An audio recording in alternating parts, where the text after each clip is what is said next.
Hello, everybody. Welcome back to Everyday Man of God Ministries. Thanks for tuning in. I appreciate it. Tonight, we're going to get back into Westcott Hort. I think went off trail there for this week. I made a different video, but we're back in with another video on WH. Thank you, by the way. Ahead of time, I appreciate you tuning in as always. I'm incredibly grateful and thankful that you do. I'll say at the top, please feel free to email me at any time, make comments or whatever. It's good. It's good with me. It's great. Tonight, though, you're going to see a little bit of glare off my glasses because I lost my other glasses. I lost my other anti-glare, whatever you want to call them. I have some glasses that, stop the glare from the screen. So now you're going to see some glare there on there. So I apologize for that. I don't know where those glasses are, and I will find them when I possibly can. But the reason, again, if you never watched this video, this is your first time, I just go and I compare the scriptures, each one against the Westcott Hort, King James, and the modern Bibles, and all the modern versions, because I do think it's important, because when you omit things or you add things, it can very much change the context of a verse and the understanding of it. So when you change a word, like he to a person, it's first of all gender neutral, but it changes context. Who? It's just any person, So I think it's really important to understand the differences. I was saying in a live stream the other day that it's not about how much is changed in the modern version, which matters, but what is changed. Because even a small amount of poison can kill you. And in this case, it would be spiritual poison, and you're dead spiritually. It'll destroy you. All right, let's pop up here. That was very uplifting, wasn't it? All right, let's get into Luke 6:48. So Luke chapter 6, verse 48 in your King James Bible, and it reads, "He is like a man which built a house and dig deep, and laid the foundation on a rock. And when the flood arose, the stream beat vehemently upon that house, and could not shake it, for it was founded upon a rock." That's a pretty powerful verse. A lot of powerful verse. But to understand this, this is how I see it and how I look at it. Number one, what is that house? It is your life. It's you. You're that house. You need to be well built. And how do you do that? When you're digging deep, you're showing and trying to have a deep commitment, a discipline. You're following the Lord. You're following Christ. You're trying to emulate him. You'll never 100% get there, but that's what you're trying to do. And again, this should not be a question, but unfortunately, it's going to have to be sometimes. Who is the rock? Some people are not sure. They're not 100% sure. Some will say Peter. Some will see the Pope. We know that whole nonsense. But it should be clear that you are the house that is built on the rock. And the rock, as it is said in 1 Corinthians chapter 10, verse 4, rock was Christ. The rock is Christ. So that's important to understand. And when you have that understanding, the rock that you're founded on is Christ. You would think that would be something that stays unchanged. But the ERV, or I should say the ERV is another one, Revised Version 1881, Westcott and Hort. Well, they felt free to change that, to update it. A new revision. It's a new destruction. And it reads in Revised Version 1881, "He is like a man building a house, who digged and went deep and laid a foundation upon the rock. And when a flood arose, the stream brake against that house and could not shake it, because it had been well builded." Now, the flood that arises is life. It's all the trials. It's all the tribulation, so to speak. It's all these things. And you by yourself cannot handle these things, but you with Christ can do so. Through Christ, all things are possible. I'm paraphrasing. Darby version 1890, an interesting cat here. He's holding on to the past and trying to go to the future. So he's trying to two worlds. He's trying to stay with the correct translation, but he likes the modern as well, so he tries to mix them together. I feel like he's torn between two worlds because that's how I see his scriptures. He is, when he does his Bible, his version, he is like a man building a house who dug and went deep and laid a foundation on the rock. But a great rain, not a flood, coming, the stream broke upon that house and could not shake it, for it had been founded on the rock. Now, in my opinion, a great rain could mean a flood. It could lead to a flood. I live in Tennessee. Some people live in different areas. Texas just had a flood with all that rain, and it could lead to that. But a great rain, a large amount of rain, doesn't always mean a flood, right? So a flood is a flood. A rain could be very dangerous, but doesn't always mean someone's going to interpret that as flood. But they can interpret the word flood to mean flood. To me, that's important. And we do notice he left and found it on the rock. That part left. That's what I mean. He kind of holds on to. He's like, he's mixed up. He's confused. He's like, he doesn't know which way he wants to go.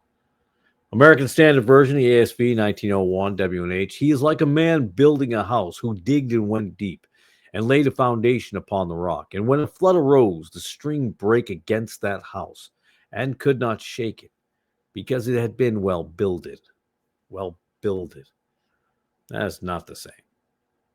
Well builded, it really just minimizes the truthfulness. It minimizes the power and the strength of what the King James Bible, the original scripture, says. Emphasized Bible 1902 W&H. He is like unto a man building a house who digged and deepened. Who uses the word deepened? Digging deep makes sense. Who digged and deepened.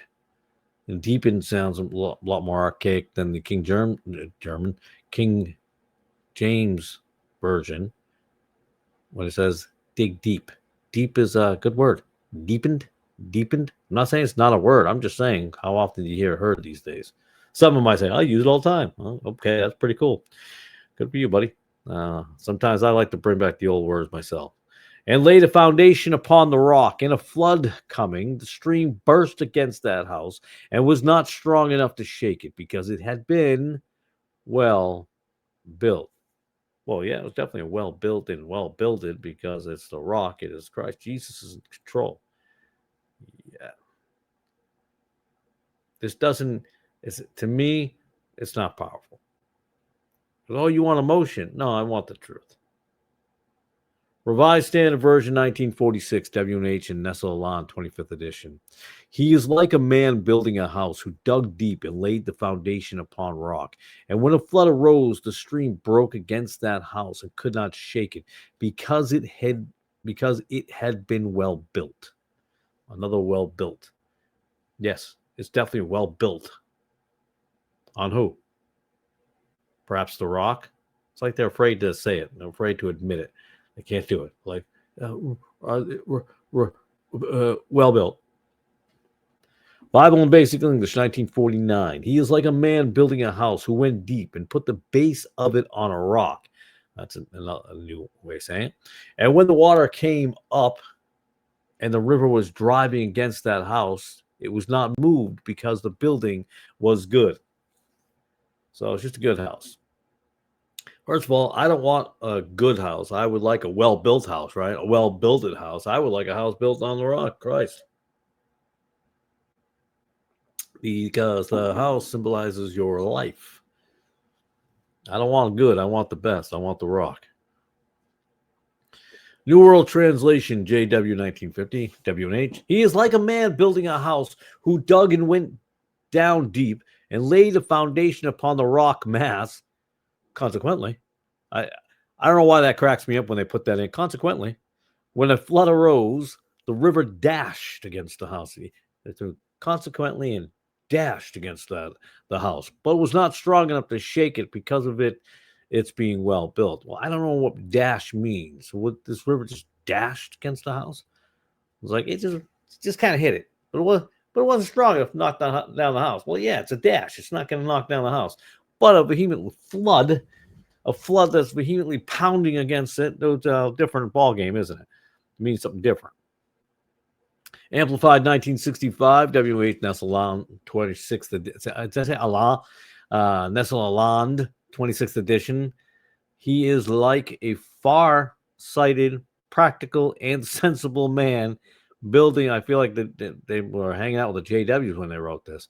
He is like a far-sighted, practical, and sensible man building a house who dug deep and laid a foundation on the rock. And when a flood occurred, the turret burst against that house and yet could not shake it because it had been securely built and founded on the rock. A lot going on there, isn't it? Just they were all over the map on that. That was just a lot going on. How they got that from the 26th edition? Let's see. Did we move on for the 25th, right? Yeah, that's a long RSV was the 25th. So we go to the 26th, which is amplified. So now we know that this is what it's going to look like going forward if you're using the 26th edition. RSV Catholic version, W.H. Nesseland, 26th edition. He is like a man building a house who dug deep. Let's go up. I don't see far-sighted, practical, and sensible. Who dug deep and laid the foundation upon a rock. Let's see. Man building a house. He is like a man building. Okay, he's like a man building a house. Who dug deep. They added their own stuff, by the way. Who dug deep and laid a foundation on the rock. Laid a foundation upon rock. Sorry. They left a little part there. The streamer, I'm sorry, and when a flood arose, the stream broke against that house and could not shake it because it had been well built. So we'll go up here. Let's see, where's that flood here? When a flood occurred, let's go down here. Let's see, where's the flood? Where's the flood? Oh, arose. But you're using the 26th edition, Nesseland WH. You would think it would match, right? Same edition. Now you can make an argument, oh, we went to a new edition, we found something, but you're in the same edition. So you're changing within yourself. I've said this before. New American Bible, 1970. Nesseland, WH, 26th edition. That one is like a person building a house who dug deeply and laid the foundation on a rock. When the flood came, the river burst against that house, but could not shake it because it had been well built. It was pretty solidly built. Pretty good house. Not bad. It's okay. It's got some cracks, you know. How about, I don't know. Foundation was a rock? Okay. New International Version, 1976, 84, 2011, Nesseland, 26th edition, WH. Tischendorf, the reason I put all three, not only do I own all three, but people say, well, which one are you reading, 84 or 2011? But they pretty much always say the same thing. There's a few differences, but not in this particular case. They are like a man building a house who dug down deep and laid the foundation on rock. When a flood came, the torrent struck that house but could not shake it because it was it was well built. It was pretty well built. It was solid. It was well built. Not bad. Not bad. How about founded on a rock? Yeah. Easy Read version, 1989, Nesseland, 26th edition, WH. They're like a man building a house. He digs deep and builds his house on rock. The floods come and the water crashes against the house, but the flood cannot move the house because it was well built. So now we got the flood cannot move the house. Can we point out the fact again? You're using the 26th Nesseland, right? Just like the other one was based on the 26th Nesseland. But it doesn't read the same, does it? So I would have to call somebody a liar here. I would have to say they lied to you on the Nesseland. Revised English Bible, 1989. He is like a man building a house who dug deep and laid a foundation on the rock. And when a flood arose, the river crashed against that house, but was not strong enough to shake it because it had been well built. New Living Translation, 1996, Nesseland, 28th edition. Oh, I'm sorry. Did we move to 28th edition? So now we're going to get another change, aren't we? It is like a person building a house who digs deep and lays the foundation on solid rock. When the floodwaters rise and break against that house, it stands firm because it is well built. All right, so now we set a precedence. We're in the 28th edition, so everything after that's going to read identical. English Standard Version 2001, Nesseland. He is like a man. Before it was, it is like a person. So now we've moved to he is like a man. building a house, who dug deep and laid the foundation on the rock. Lays up here, not laid, so they change. And when a flood arose, no, it's not flood waters now, the stream broke against that house and could not shake it because it had been well built. Well, that doesn't match completely the other one. That's interesting. It's not interesting to me, but I'm just saying. One has to wonder why. Why did you change it in the same edition?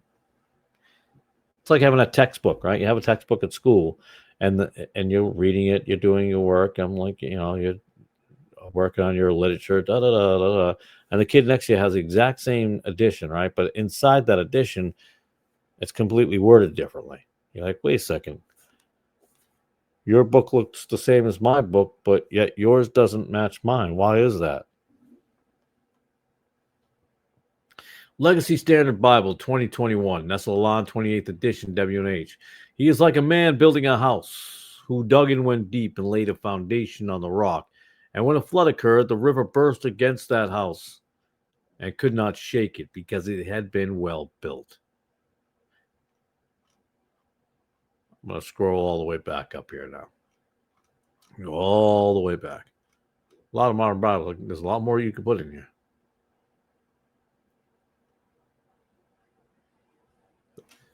What is the house? It's your life. When you're digging deep, you're showing deep commitment. Who is the rock? Your house is built on the rock. The rock is Christ. I want something better than just a well-built, good. I want my house to be built on the rock that is Christ. I appreciate your time as always. Thank you. I don't want to take up any more of your time as I have to, but I do appreciate you tuning into this series. It's not a very popular one. Nobody likes to get in too deep in the weeds on these things, and I try to keep it surface level so it's easy to understand. It's not complicated to understand that modern Bibles take out so much, and you wonder why you find so many wicked people living unchristian-like lives, calling themselves Christians in today's world, dancing in secularism while going to church on Sunday. For the most part, I would blame modern versions. Some are just false converts and then we're Christians. You got some fake King James people too out there. And I am consider King James only as preferred, whatever. I'll dance with my wife, but I ain't dancing with the world. I appreciate your time. Have a great day. God bless.